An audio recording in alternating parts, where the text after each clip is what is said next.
स्वागत करते हैं आप सभी का एक और न्यू ब्लॉग में। तो दोस्तों, जैसा कि आप देख रहे हैं कि जो कोलकाता की घटनाएं हुई है, आज प्रयागराज शहर में जगह जगह कैंडल मार्च निकाले जा रहे हैं। जगह जगह लोगों में क्रोध है, डॉक्टरों में क्रोध है और हमारे पूनम संत महिला समिति की तरफ से जो विरोध प्रदर्शन किया जा रहा है, काफ़ी क्रोध है लोगों में, जैसा कि आप देख रहे हैं।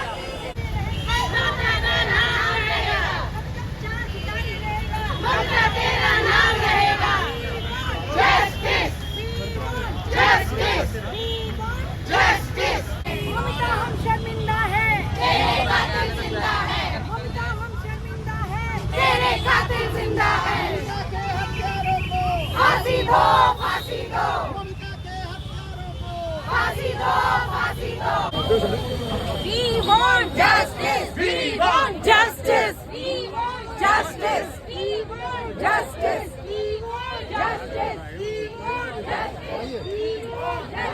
We want justice. We want justice. We want justice. We want justice. We want justice. और स्कूल में छोटे बच्चे हैं, उनका रेप किया जा रहा है। अभी हमारे इलाहाबाद छलवा का केस सामने आया है कि एक केमिस्ट्री टीचर ने एक बच्ची का रेप कर दिया स्कूल में। डॉक्टर्स का रेप हो रहा है, बच्चों का रेप हो रहा है, टीचर्स का रेप हो रहा है, हर लोग, सारी औरतों का रेप हो रहा है। कहाँ पर लड़कियाँ सेफ हैं? कहीं पर भी लड़कियाँ सेफ नहीं हैं।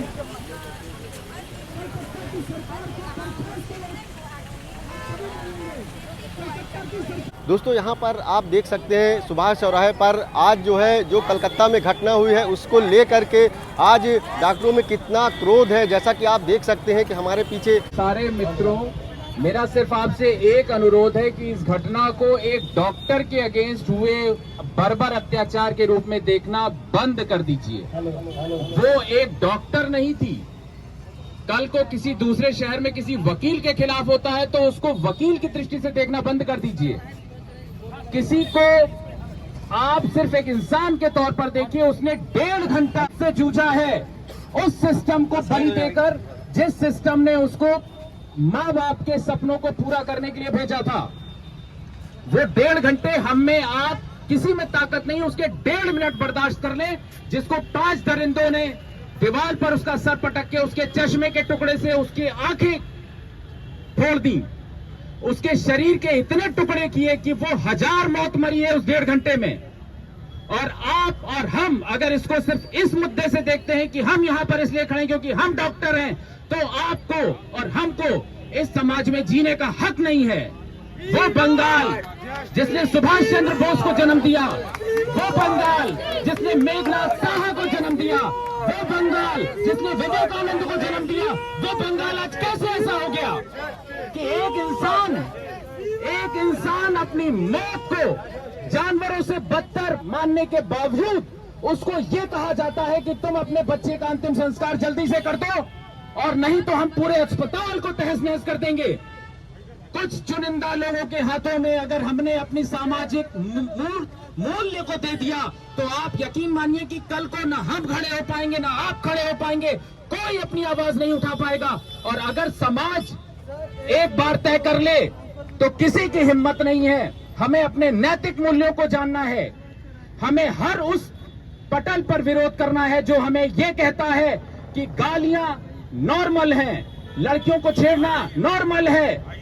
आप 85 साल की महिला का रेप करते हो, 5 महीने की महिला का रेप करते हो, इसका मतलब आप ये नहीं कह सकते कि उसने कपड़े खराब पहने थे या उसने हमको उत्तेजित किया। आपकी शिक्षा, आपके संस्कार, आपके मूल्यों में प्रॉब्लम है, ये बात को समझना पड़ेगा हमको। और अगर इस बात पर आपका खून नहीं खौलता ये समझ के कि ये किसी डॉक्टर के साथ हुआ था, तो मुझे शर्म के साथ कहना पड़ेगा, आपको अपने बारे में फिर से सोचना पड़ेगा कि क्या वाकई हम उस तरीके से हो गए। हमारा देश वो है जो ये कहता है कि मनसा वाचा कर्मणा न च कार्येति नाच पातकम, यानी कि मन से, वचन से, कर्म से भी आपको पाप नहीं करना चाहिए। तो कैसे ऐसे संस्कार हो गए कि हम आज पाप की साइड खड़े हो गए? किसके बच्चे के साथ, किस महिला के साथ अगर पुरुष होकर हम ये महसूस नहीं कर सकते, कोई हमारी गर्दन एक तरफ मोड़ दे, 5 मिनट बलात्, जबरदस्ती, हम और आप कई दिन तक मानसिक रूप से स्वस्थ नहीं रह पाएंगे। मित्रों, और उसको रात को 36 घंटे ड्यूटी करने के बाद, किसके संग ड्यूटी उसने करी थी? अपने मरीजों के साथ। और उसके बाद उसको ये यकीन था कि अस्पताल के प्रेमाइसेस में, उस कमरे में, सेमिनार रूम में वो सुरक्षित है। और उसके सोने के बाद उसके संग ये हश्र किया गया। कारण कुछ भी हो, किसी ने भी किया हो, पर ये सामाजिक मूल्यों का ह्रास है और हमको इस बात पर जरूर चिंतन करना चाहिए। और ये अगर हम सब चाहेंगे तो सड़क पर चलती हुई किसी भी महिला के संग नहीं होगा। अभी कोरमंगला में, बंगाल कर्नाटक में एक पीजी की लड़की को एक लड़के ने चाकू से रेत दिया। उसके आसपास लड़कियां आती थी, भाग के चली जाती थी और वो लड़की 1.5 घंटे तड़प के मर गई। वो किसी की बच्ची थी। और उसका कसूर क्या था कि उसने अपनी सहेली से कहा था कि ये जो लड़का तुम्हारे साथ घूमता है वो अच्छा नहीं है। और उस लड़की को उस लड़के ने पीजी में घुसकर चाकू से मार दिया। क्यों? क्योंकि हमारा समाज नपुंसक था। अगर आज किसी सड़क पे किसी महिला के संग कुछ हो जाता है, किसी पुरुष के संग कुछ हो जाता है, और अगर हम अपनी ये जिम्मेदारी नहीं समझते कि हम उसको आगे बढ़ के बचाएंगे, तो यकीन मानिए न तो ये समाज रहने लायक रह जाएगा और एक दिन ऐसा भी आएगा कि आपका परिवार भी नहीं रहने लायक रह जाएगा। तो इसलिए बहुत ध्यान से सुनिए कि हम अपने आप को नहीं जगा रहे, ना हम उस घटना के लिए शर्म व्यक्त कर रहे हैं। हम आप सबको जगा रहे हैं, आप सबका आह्वान कर रहे हैं कि अगर समाज सुरक्षित है तो आप और हम भी सुरक्षित हैं। धन्यवाद। शुरुआत करने से पहले एक बार फिर से वी वॉन्ट। देखिए,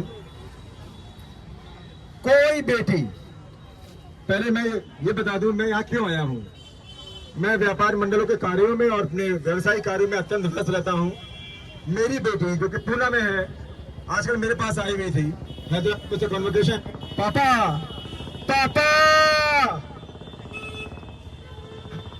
अब इसके आगे मैं नहीं बढ़ पाऊंगा। मतलब जो बच्चे यहाँ से बाहर हैं, हमारे आपके या उनके जो इलाहाबाद में है, वो भी किसी के यहाँ भाई डॉक्टर साहब बाहर हैं, सभी लोग सजग बनिए, बच्चों से फूल सा व्यवहार करिए, तेरा मेरा मत देखिए, समाज को सुधारिए। पुलिस पुलिस पुलिस, अरे पुलिस से पहले तो अपराध हम कर जाते हैं।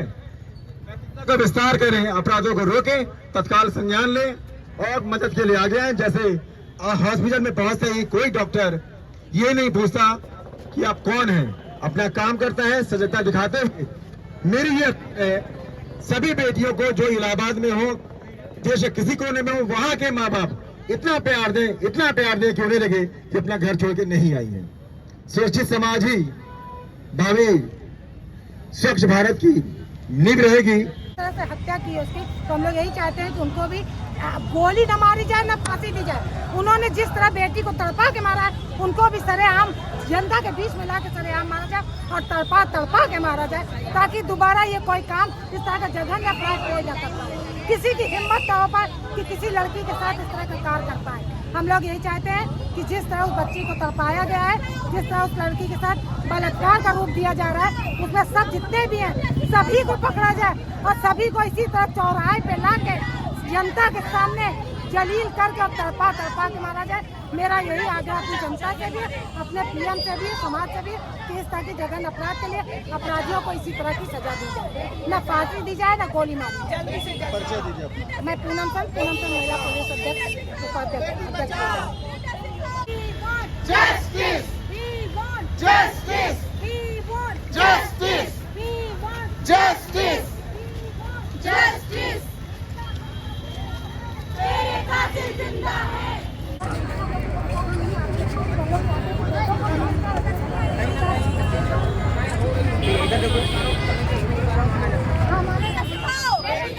आप देख रहे हैं कि यहाँ पर जो कैंडल मार्च निकाले जा रहे हैं महिला संघ सेवा समिति की तरफ से, यहाँ पर बेटी बचाओ बेटी पढ़ाओ, बेटा सिखाओ बेटी बचाओ, बेटा सिखाओ बेटी बचाओ, बेटा सिखाओ बेटी बचाओ, बेटा सिखाओ। मैं प्रदेश प्रेसिडेंट कामनी जैन, मैं ये कहना चाहती हूँ कि जिस तरह से घटना घटी है, जैसे अंग्रेज के राज में खुले सड़क पे, खुले चौराहे पर फांसी दी जाती थी, कोई भी सजा थी, तो मैं यही चाहती हूँ कि उन हत्यारों को उसी तरह चौराहे पर फांसी दी जाए।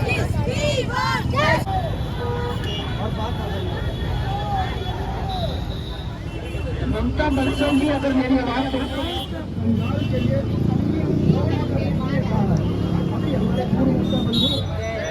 शिवानी करेंगे। दिवाली पिताजी उनकी जान के लिए आज हमें जस्टिस मांगना पड़ रहा है, तो हमारे लिए एक शर्म की बात है। जब वो गुनहगार पकड़ गया, पता चल गया उसका, तो उसे तुरंत जस्टिस मिलना चाहिए, क्योंकि वो हमारी भी बेटी हो सकती थी, वो आपकी भी बेटी हो सकती थी। आज अगर हम अपनी बच्चियों के लिए या लड़कों के लिए भी अगर हम सुरक्षित नहीं है, तो हम किससे, अगर अपनी सरकार से या वहाँ की सरकार से जस्टिस नहीं मांगेंगे तो और किससे जस्टिस मांगेंगे। बस इतना ही कहना चाहूंगी कि उस बच्चे के लिए जस्टिस मिलना चाहिए और इसके लिए हमें लगातार काम करना चाहिए, क्योंकि आज नहीं तो कल वो हमारी भी बेटी हो सकती है, हमारे भी बच्चे हो सकते हैं। क्योंकि आज हमारे बच्चे अगर अपने वर्क प्लेस पे सुरक्षित नहीं है तो हम कहाँ उन्हें सुरक्षित माने। बस इतना कहना चाहूंगी कि जल्दी से जल्दी और इतना मतलब दर्दनाक उसे मौत मिलनी चाहिए कि लोग देख करके डरे और दोबारा वो गुनाह करने से डरे। तो ये है पर्सनली इन माय ओपिनियन कि development does not only mean कि आप बड़े बड़े इंफ्रास्ट्रक्चर्स खड़े कर दें, 24/7 बिजली प्रोवाइड कर दें, ठीक है, it is a part of it, we all agree. But जितनी भी यहाँ पे इस समय लड़कियाँ खड़ी, हम सबकी भी एज ज़्यादा नहीं है, फिर इधर इन आर लेट टीन्स या अर्ली 20s यहाँ पे खड़ी है। एवरी 16 सेकेंड हमारे भारत में एक नाबालिग लड़की का रेप होता है। सो डेवलपमेंट लाइक आई सेड, बड़ी बिल्डिंग आप खड़ी कर रहे हैं, बहुत अच्छी। इवन इनफैक्ट ये जो पल्लू ढकने ये वाला सिस्टम है वो भी ब्रिटिशर्स और मुगल एम्पायर के टाइम आया था, क्योंकि विडोज को रेप किया जाता था, सब फायदा उठाया जाता था। But it's high time we moved on. बेटियां तो हम पढ़ा रहे हैं, आप अपने बेटों को भी पढ़ाओ, बेटों को भी ढंग का बनाओ, बेटियां हमारी बहुत सही। सो development is not just about कि हाँ हम अच्छे कपड़े पहन लिए, हमने बिल्डिंग्स खड़ी कर ली। इट इज़ ऑल्सो अबाउट आपके मॉरल्स और एटिक्वेट्स। तो आप घर पे बेल्ट से मार रहे हैं बेटों को, ठीक है, बट जितना आप अपनी बेटियों पे नजर रखते हैं शायद अपने बेटों पे भी रखते तो आज हम यहाँ पे ना खड़े होते। कहीं ना कहीं जैसे बेटियों की बात की जाती है वैसे बेटों को संस्कार देने की जरूरत है, आपका ये कहना है? जी बिल्कुल है, बिकॉज पर्सनली मैं भी हूँ मिडिल क्लास फैमिली से हूँ, ब्राह्मण फैमिली से। हमारे यहाँ फ़ोन चेक होंगे, किससे बात कर रही हूँ, कहाँ जा रही हूँ, 7 बजे के बाद नहीं निकलना। देखा है कि वो किसी लड़के को छेड़ रही हो या ये चीज़, हमें रात में जाने से डर लगता है कि हम कैसे बाहर निकले, कब निकले। रात को कॉल आती है मम्मी की तुम 8 बज रहे हैं, घर के अंदर आ जाओ। क्यों? हमें ही क्यों? लड़कों को बोलना चाहिए कि आप 8 बजे घर के अंदर चले जाओ। जब तुमने किया तो तुम डरे नहीं, तो अब तुम्हें डरना क्यों है? तुम सामने आओ, बोलो हाँ मैंने किया है।